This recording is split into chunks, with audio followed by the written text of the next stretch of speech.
हरि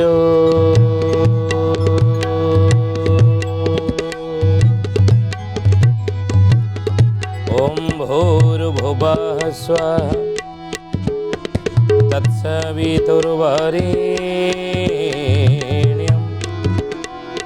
भर्गो देवस्य धीमहि धियो यो नः प्रचोदयात्।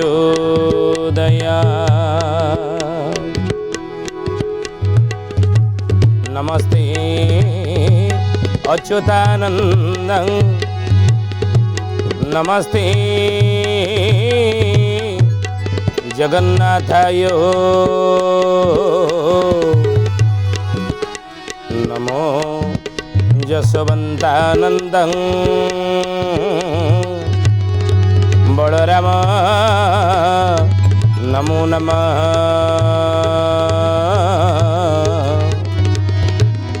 बलराम नमो नमः। बोलिए महापुरुष अच्युतानंद जी की जय। शुद्धि जानी ज्ञानी गुणी मंडली आज मालिका वचन को आपण मानक स्वागत जनाऊँ। आज मालिका वचन रे आम आलोचना करिया जाऊे महापुरुष अच्युतानंदर जाई फूल मालिका। जाई फूल मालिकार महापुरुष कहते श्रीक्षेत्र जे सप्त दिन लीला आरंभिबे छतिया धाम लो जाई फूल ठाब भकत मेड़ से स्थान। 7 दिन पई छतिया श्रीक्षेत्र हेब बोली महापुरुष मालिकार लिखिले बुझिले। से महापुरुष लिखिले कहले बाबूरे छतिया बटरे आड़िया कमार चाहिची प्रभु पथको चाहिची प्रभु पथको। श्रीक्षेत्र जे 7 दिन बसी थीब भकतंको लोड़ी बाको भकतंको लोड़ी बाको। एथरे कहले महापुरुष अच्युतानंद जाई फूल मालिकार जे श्रीक्षेत्र जे 7 दिन लीला आरंभिबे छतिया धाम। से भाई एपटे मध्य महापुरुष अच्युतानंद लिखिंट 13 जन्म शरण रे जे छतिया ग्राम रे हाड़िया कमार चाहिची प्रभु पथको श्रीक्षेत्र जे 7 दिन बसी भकत लोड़ा। देखु जीवन क्रम केमिति जन्म होते छोटिया ग्राम रे छोटिया गोटे गाँव जन्म होते चंपापुर नामक से गाँ ना नहीं लिखिं महापुरुष हाड़ीदाद चंपा नगर ठारे जन्म होइना अमरारी पूरे बास अमरारी पूरे बास।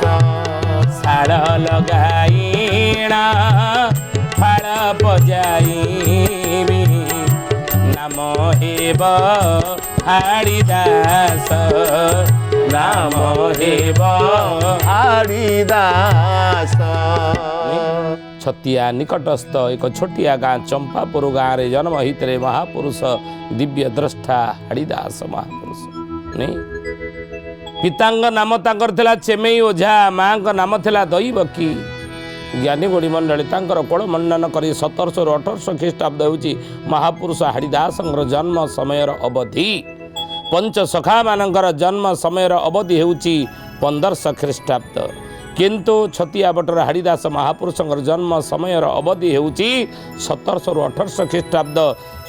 तांकर लेखार से लिखिचंती महापुरुष हाड़ीदास लिखिं इंग्रेज मानकर समय से इंग्रेज माने जेतेबेले आम देश को शासन करुले भारत वर्ष को से समय हाड़ीदास जीवित थिले। अनेक ग्रंथर तांकर प्रमाण मिले से समय हाड़ीदास महापुरुष जीवित थिबा। तेणु बाल्यावस्था अति दुखरे कटिला महापुरुष हाड़ीदास। दिने खाइले 3 दिन उपास। हे ज्ञानी गुणी मंडली दिने खाइले 3 दिन उपास रोते सी दिन को 2 मुठा पेट भरी खाइया पाऊन पिता माता मृत्यु हो गला। बापा माँ चलीगले जन्म पूर्वर बापा जन्म पर माँ ये चली जाइछंती। हे ज्ञानी गुणी मंडली जेतले बापा माँ छेउंड छुआ खाइब कौन दिन को दी ओली आम कहू आलोचना करुचे यही कथा तांकर बाल्यावस्था केते दुख केते कष्ट केते दुर्दिनर सहित अतिवाहित होइछे महापुरुषंकर बुझिले।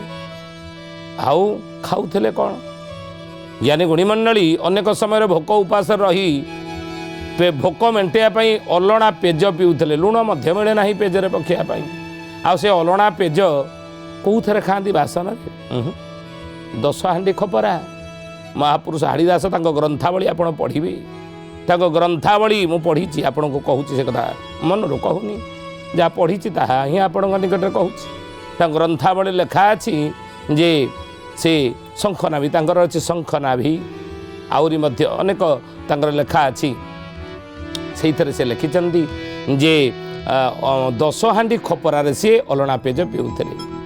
ज्ञानी गुणी मंडली पिंधिया को बसन नाला गोटे वस्त्र पिंधि 6 मास थे से धोबा घर को जाए कहीं आउ गोटे वस्त्र 6 मास भितर मिले ना पिंधिला बसन 6 मास थे धोबा घर को जाए।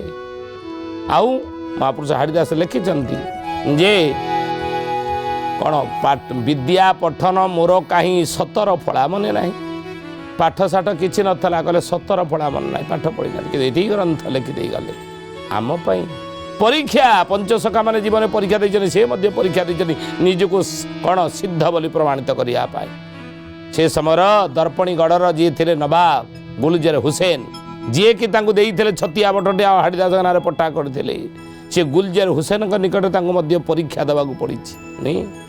ज्ञानी गुणी मंडली से महापुरुष हाड़ीदास कहते जे छतिया बटरे 7 दिन पे ही श्रीक्षेत्र हम प्रभु कौन करिवे लीला उदेव लीला चटीव गह गह छतिया रे गह गह छतिया रे श्रीरंगा चरणे समस्ते खटिवे श्रीक्षेत्र हो ई बथरे श्रीक्षेत्र हो ई बथरे ये छतिया दिन श्रीक्षेत्र हेब ये कथा महापुरुष लिखिं मालिकारे।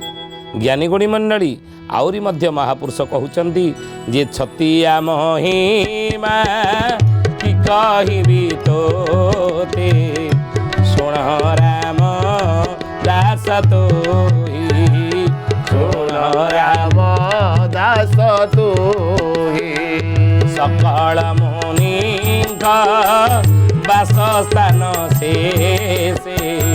समस्त हो बसे समस्त हो बसे मोलिए महापुरुष हाड़ीदास की जय।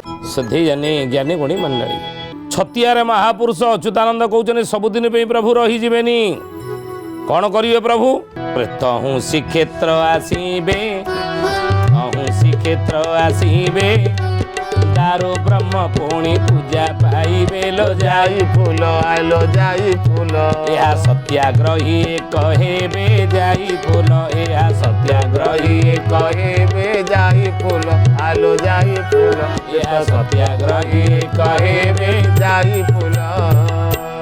महापुरुष लिखिले जाई फूल मालिकार अच्युतानंद कहले कौन ना तहु श्रीक्षेत्र आसीबे पुणी छतियार 7 दिन काल लीला समापन करी प्रभु श्रीक्षेत्र पुणी फेरिवे।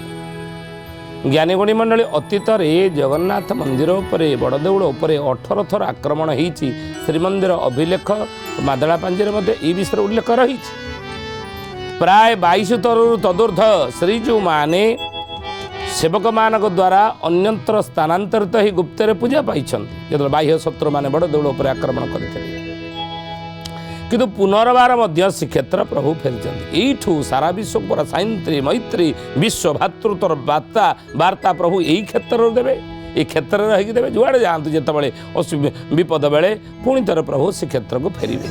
तेणु महापुरुष से अच्युतानंद लिखिले कहले तहु श्रीक्षेत्र आसीबे दारू ब्रह्म पुणी पूजा पाइबे श्रीक्षेत्र फेरिकी एठारे पुणी पूजा पाइबे यही कथा को महापुरुष मध्य लिखिछन अच्युतानंद। श्री चंपापुर बड़िया महांती सकटे नेब बुहाई साक्षी गोपाल रे दारो ब्रह्मरी 3 मास जीवे रही 3 मास जीवे रही हे सुजने 3 मास जीवे रही 3 मास जीवे रही हे सुजने 3 मास जीवे रही। शिशु अनंत मालिकार नाम पट्टा मडन आम मालिका ना कहूँ लिखिं शिशु अनंत कौन कहले कहले श्री चंपापुर बलिया महांती सकटे नेब बुहाई श्री चंपापुर बलिया महांती सगड़े नेब बुहाई आउ से समय रे साक्षी गोपाल रे दारो ब्रह्महरि 3 मास जीवे रही साक्षी गोपाल आप जानते पुरी जावा बाटर पड़ो साक्षी गोपाल नहीं सेठी 3 मासे महाप्रभु रहिबे बोली महापुरुष शिशु अनंत पट्टामड़ा ने कथा लिखे छतिया बटरे विजय करिबे दारु ब्रह्म नारायण मीन खेड़ो थीब 22 पावछे धर्म ध्वजा को चाहिणा धर्म ध्वजा को चाहिणा है सुजने धर्म ध्वजा को चाहिणा धर्म ध्वजा को चाहिणा है सुजने धर्म ध्वजा को चाहिणा। महापुरुष लिखिले कथा कहले कौन ना मीन खेलुथिब 22 पावछे धर्म ध्वजा को चाहे ए ज्ञानी गुणी मंडली तेणु महापुरुषंकर बाणी एटा मिछ न लिखाई भविष्यत ही कह ये कथार सत्यासत्य केते आम या कहून मालिकार लिखाई आपन को शुणे बुझे तेणु हे पुणी आउर पदे जाई फुल मालिकार लिखिले अच्युतानंद महापुरुष देखते मालिका केते सत कौन कहले कहले मोहन गांधी आयुष जवन जोगु होइब नाश जाई फुललो ए कथा मिथ्या न भास जाई फुललो हाय कथा मिथ्या न भास जाई फुललो ए कथा मिथ्या न भास जाई फुललो मोहन गांधी आयुष जवन जोगु होइब नाशलो जाई फुल ये कथा मिथ्या न भास शुणुंट आपण मैंने सब जानी ये विषय बेसी आलोचना करिया आवश्यकता नहीं अच्छी ना आम जानी मोहनदास करमचंद गांधी जातिर जनक महात्मा गांधी जहाँ को आम कहूँ जातिर जनक अच्युतानंद 600 वर्ष तले लिखिदे जाई फुल मालिकार ए ज्ञानी गुणी मंडली देखु केते दिव्य दृष्टि तांकर कहले मोहन गांधी आयुष जवन जोगु होइब नाशलो जाई फुल ये कथा मिथ्या न भास ये कथा को मिछ भाव नहीं देखो तो मालिका केते सत ये पदुर आप अनुमान करना नहीं तेणु हे शोधेयने ज्ञानी गुणी मंडली अच्युतानंद महापुरुष लिखिं जाई फुल मालिकार पद केते सत देखो पुणी लिखिले जाई फुल मालिकार टिकरा गोहिरी बाली युद्ध लगी जिहाड़ होली जाई फुललो देशे आसीबे विदेशी माड़ी जाई फुललो देशे आसीबे विदेशी माड़ी जाई फुललो आसीबे विदेशी माड़ी जाई फुललो।